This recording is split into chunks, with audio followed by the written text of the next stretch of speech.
lots of positives to take from yesterday, Gavin, and it's great to hear that we're through to the quarters, another competitive game, and see where it goes, because going up yesterday, I suppose, to Tipperary, Liam Cahill going back to his home place and facing the All-Ireland champions, it was always going to be a great test. And while, before half-time, I suppose the referee was the main talking point, which is unfortunate, but with the sendings off. But Waterford, in fairness, in the second half, turned around with the breeze. They were a man down, but it didn't seem like they were a man down. And the Tipperary just couldn't shake them off. And it came down to 2 points in the end. But Waterford, I think, will be very disappointed, I suppose, because they created a lot of chances, and they had a lot of uncharacteristic wides, let's say. They got some. They probably scored the harder opportunities that came along and missed some of the easier ones. But look, that can often be the case.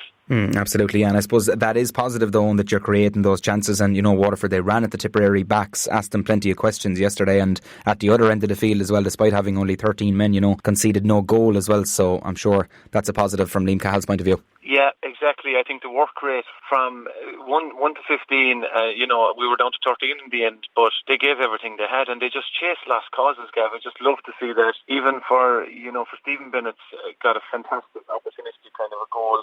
Just chased down Pádraig Maher, just took the chance to Pádraig Maher. He missed the pick up. Stephen Bennett was in on top of him. He flicked it with his foot. This stuff is just instinctive nearly, but it's great that the lads are thinking that way. And as you say, at the other side of the field, Socky pulled off some brilliant saves in goals. The defence, when Austin went off, Conor Gleeson stepped back into centre back there and just gave a real workmanlike performance, kind of tied it all down, and Prunty just led from full back. It was outstanding from there, and it was great not to concede any goals there. As I say, Socky pulled off some great saves, and there were a couple of nervous moments, but we still kept them out. And at the other end, as you say, we showed up some holes, I suppose, in the Tipperary defence as well by just running at them and just getting good delivery of ball. But for me, it was the attitude and the work and just the whole application of the whole day was really, really encouraging, I suppose, going forward. Absolutely. Into Limerick next weekend and the quarter-final the following weekend, which is a home quarter-final now because Waterford had just 2 of the group games at home, Owen, and I suppose we won't dwell too long on the sending offs, but obviously Sean Stack had a very busy opening half with Austin Gleeson and Kevin Moran dismissed, and Cathal Barrett also before half time as well, so he certainly was busy in the opening half. And I know an interesting point was on the first, I think, Austin Gleeson yellow, that it was Conor Prunty, seemingly looking at the video again last night, that maybe should have been booked there. But look, I suppose it was a difficult day for him all round, and I suppose he settled down and controlled the second half maybe somewhat better. Yeah, I mean, it's tough. You know yourself, Carl, from I don't envy any referee's job,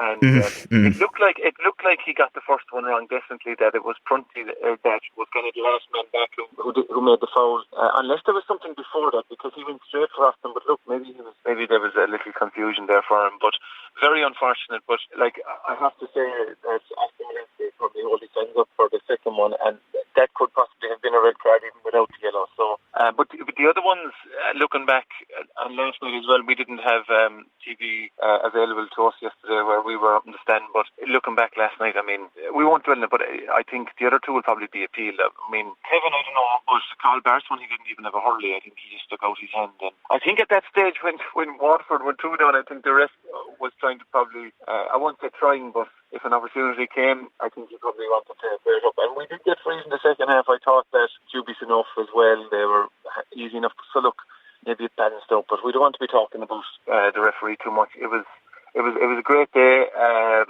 as I say, mainly from the work rate and the application. Going down to 13 men, you kind of have to choose how you react to that. Do you want to get more involved again? There was definitely a bit of needle there, but they literally just pushed on, and I thought, as I say, up through the middle, Gleeson, Prunty, Socky, Jamie Barnford in a good shift. I thought Pádraig Manny, take his frees out of it, was outstanding from play. His work rate, he looked like a young fellow out there just slipping around. And all the forwards, Stephen Bennett led the line. Mikey Carney, they all created. I thought Mikey Carney's sidestep for the first goal was unbelievable. The way he sent 2 Tipperary players, just sent them the wrong way and cut inside the barn. So creating those moments is fantastic, and the lads are obviously enjoying the setup, enjoying training. It seems to be obvious to me that training is going well, and they're in physically, from a fitness standpoint, from a physical standpoint, they seem to be in a very good place. So let's see what happens next week. The two teams are qualified next week, so it's a great chance again maybe to plug some more lads. With the bench even, Kieran Power got a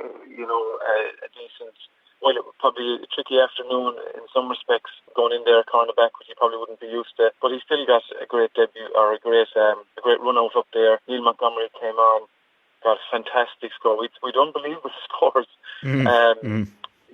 So it's great to see Jack Pender came on. It's great to see these lads. There's serious competition now, Gav, is what I can see, and that's what you want. That's what all management teams will be striving for through the league. Absolutely, and into the championship where we play Tipp, of course, on the 10th of May in Welsh Park, and I suppose Tipp fired over some good scores as well. They hit 24, and I suppose just seemed to maybe get them a little bit easier on the day. Jason Ford, obviously the Raider, was working, and Dylan Quirk, I think, was one of the new guys. Really, he stood up to the play with up to the plate 4 from play yesterday, and kind of shooting from all angles. So that strength and depth in that Tipp panel is going to be crucial going into the championship as well. Yeah, listen, you give them any bit of space. They're just their stick work and their shooting, and they were very accurate. I mean, their return was really good for the chances they created. But young Dylan Kirk, his first day out, I mean, as you say, 4 points in play, he looked very dangerous. And even they showed, even last night, just his work rate, and that's expected now. It doesn't matter if you're a corner forward. Obviously, number one is to score, but after that, it's all about working and helping the team. But as you say, Jason Ford, John McGrath, he was there, Noel McGrath. I thought Niall O'Mara was very dangerous yesterday. I thought he had a really good game, just bringing people into play, popping passes. Callan had a stint at centre forward. They put John McGrath inside. So they're obviously trying out things as well and trying to freshen things up, I suppose. They're All-Ireland champions. They're looking to keep players on their toes. And I think you're right. They got their scores that bit easier, and we probably gave them 1 or 2 soft frees as well that would be disappointed with, kind of that pushed them over the line in the end. But all in all, look, Tipperary, we know what they have. There's the strength and depth that they have, the power that they have. But listen, Waterford, they can be very, very happy. I think Liam Cahill will be happy. And obviously qualifying for the quarterfinals out of a very tough group, it has to be said. He'll be thrilled, and getting a home game, as you say, Gav. I think he's trying to Walsh Park build it into a bit of a fortress, make it very hard for teams to come down and get anything out of it. And obviously, that first game against Tipp in the championship is kind of what he's aiming for now. But getting a quarterfinal at home is a great boost for the team, and great for preparations for the championship. It is indeed, yeah, absolutely. Leads us into a wrap-up point, I suppose, Owen, of where Waterford are, I suppose, and we're still only, 2nd of March today, so it still is very early, but one final league game, Waterford and Limerick both qualified now Saturday night, and a chance to blood a few more players, and then a home quarter-final as well. And I suppose every team at this stage, Owen, has the 10th of May in the back of their minds. Yeah, and it won't be long coming around, Gav. I mean, we're 9 or 10 weeks out. That's all. There'll be a break for club, and so if we come around very quickly, and I mean yesterday, no Tig de Burka, no Dara Fives, Irla Daly, who has gone really well. Shane Fives out as well, of course. Shane Fives was unfortunate, yeah.